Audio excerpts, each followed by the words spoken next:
Hello നമസ്കാരം. അപ്പോൾ നമ്മൾ കുറച്ച് ദിവസമായിട്ട് ഗുരുവായൂരിലെ വിശേഷമാണ് കണ്ടുകൊണ്ടിരിക്കുന്നത് അല്ലേ. അപ്പോൾ നമ്മളിപ്പോൾ പോയിക്കൊണ്ടിരിക്കുന്നത് പടിഞ്ഞാറേ നടയിലോട്ടാണ്. ഗുരുവായൂർ ഈ ഇടയ്ക്ക് ഫേമസ് ആയിട്ടുള്ളൊരു ഫുഡ് ട്രക്കില്ലേ, അവിടേക്കാണ് നമ്മൾ വന്നിട്ടുണ്ടായിരുന്നത്. അപ്പോൾ ഇഡലി ഇല്ലം ഗുരുവായൂർ എന്നാണ് ഫുഡ് ട്രക്കിൻ്റെ പേര്.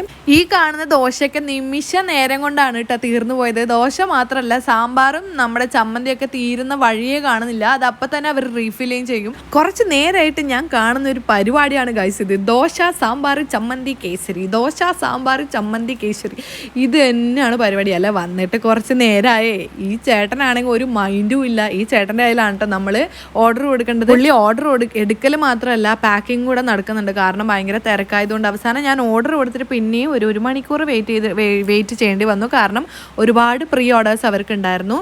പിന്നെ അവിടെ കുടിക്കാൻ ഒരു സാധനം കിട്ടില്ല. കുറച്ച് അങ്ങോട്ട് നടന്നിട്ട് നമ്മൾ ജ്യൂസ് സെപ്പറേറ്റ് വാങ്ങണം. അങ്ങനെ നീണ്ട കാത്തിരിപ്പിന് വിരാമം ഇട്ടുകൊണ്ട് നമ്മുടെ സാധനം നമ്മുടെ കയ്യിലേക്ക് കിട്ടുകയാണ് ഗായ്സ്. അപ്പോൾ ഇതാണ് പൊടി ഇഡലി, ഫ്രൈഡ് ഇഡലി. ഇതൊന്നുമല്ല, ഈ സാധനമാണ് അവിടുത്തെ താരം. എന്താണെന്നല്ലേ, ബെണ്ണ ഇഡലി. അത് അങ്ങനെ തന്നെ പ്രൊനൗൺസ് ചെയ്യണം കേട്ടോ. അപ്പോൾ ഇതിൻ്റെ മേക്കിംഗ് കാണാൻ തന്നെ നല്ല രസമാണ്.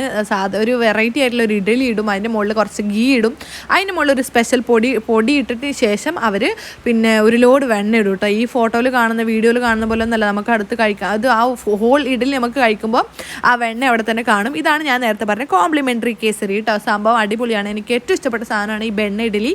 പിന്നെ നമ്മൾ ഇത് കൂടാണ്ട് ഒരു തട്ടുദോശയും പറഞ്ഞിട്ടുണ്ടായിരുന്നു. പിന്നെ ഞാൻ നേരത്തെ കാണിച്ചിട്ട് ഫ്രൈഡ് ഇഡ്ഡലി കൂടെ പറഞ്ഞിട്ടുണ്ടായിരുന്നു. അപ്പോൾ കഴിച്ചതിൽ എനിക്കെല്ലാം വളരെ ഇഷ്ടപ്പെട്ടു ഗൈസ്. അപ്പം നിങ്ങൾ ഗുരുവായൂർ വരുവാണെങ്കിൽ തീർച്ചയായിട്ടും ഈ സ്ഥലം ഒന്ന് വിസിറ്റ് ചെയ്യണം. അപ്പോൾ thank you for watching. By.